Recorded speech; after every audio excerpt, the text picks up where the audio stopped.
اعوذ باللہ من الشیطان الرجیم بسم اللہ الرحمن الرحیم۔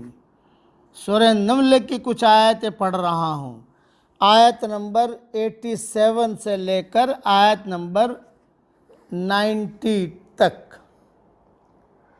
وَيَوْمَ يُنفَخُ فِي الصُّورِ فَفَزِعَ مَن فِي السَّمَاوَاتِ وَمَن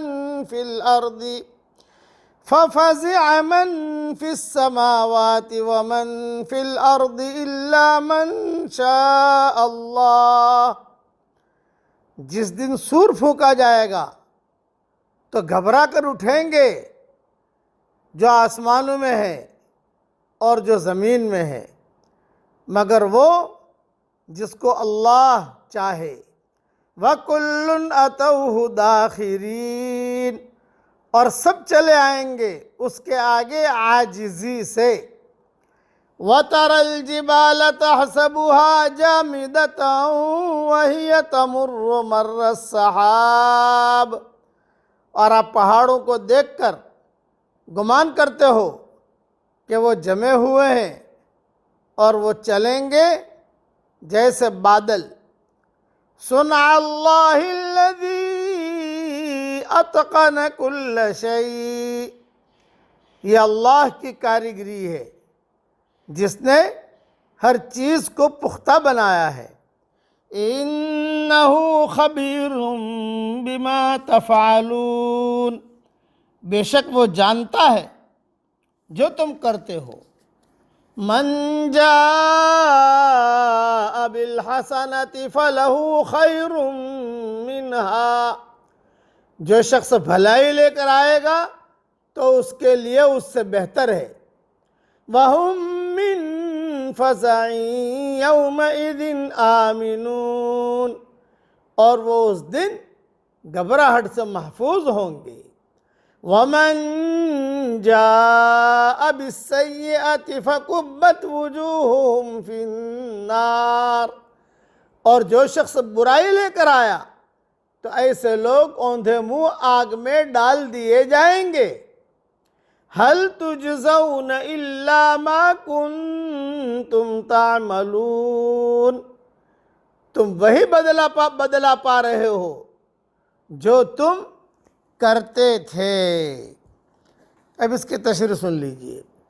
سور سے مراد وہی قرن ہے جس میں اسرافیل علیہ السلام اللہ کے حکم سے پھونک ماریں گے۔ یہ پھونک، یہ نفخے دو یا دو سے زیادہ ہوں گے۔ پہلے پھونک میں ساری دنیا گھبرا کر بے ہوش، اور دوسری پھونک میں موت سے ہمکنار ہو جائے گی۔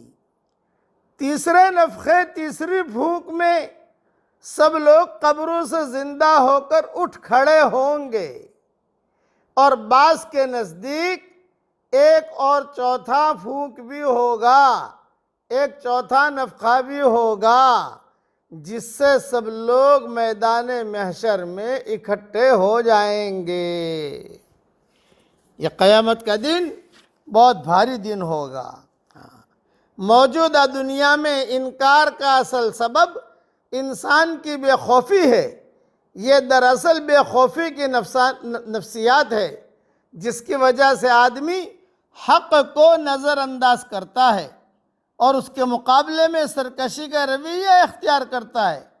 مگر جب امتحان کی مدت ختم ہوگی اور اس کی علامت کے طور پر سور پھونک دیا جائے گا تو اچانک لوگ محسوس کریں گے کہ ان کی بے خوفی محض بے خبری کی بنا پر تھی۔ اس دن تمام بڑائیاں ریت کی دیوار کی طرح ڈھہ جائے گی۔ یہ ایسا سخت لمحہ ہوگا کہ انسان تو درکنار، پہاڑ بھی ریزہ ریزہ ہو جائیں گے۔ اس وقت سارا عجز ایک طرف ہو جائے گا اور ساری قدرت دوسری طرف۔ اس دن وہ تمام چیزیں بالکل غیر اہم ہو جائیں گی جن کو لوگ دنیا میں اہم سمجھے ہوئے تھے۔ پھر سے کہہ دیتا ہوں، اس دن یعنی قیامت کے دن وہ تمام چیزیں بالکل غیر اہم ہو جائے گی جن کو لوگ دنیا میں اہم سمجھے ہوئے تھے، اس دن سارا وزن صرف عمل صالح میں ہوگا۔ اس دن کھونے والے پائیں گے اور پانے والے ابدی طور پر محروم ہو کر رہ جائیں گے۔ پھر سے سن لیجئے، اس دن، قیامت کے دن، کھونے والے پائیں گے اور پانے والے ابدی طور پر محروم ہو کر رہ جائیں گے۔ اس لیے اس دن کی تیاری میں لوگوں، ہیرا پھیری میں زندگی ہم نہ گزاریں۔ آج ہماری زندگیاں ہیرا پھیری میں گزرتی ہیں، نہیں، اللہ کے احکامات کو ہم پورا کریں۔ قیامت کا دن بڑا سخت دن ہے جو آنے والا ہے، اس کی تیاری میں لگیں۔ اللہ تعالی ہم سب کو عمل کرنے کی توفیق عطا فرمائے، آمین۔ وآخر دعوانا ان الحمد للہ رب العالمین۔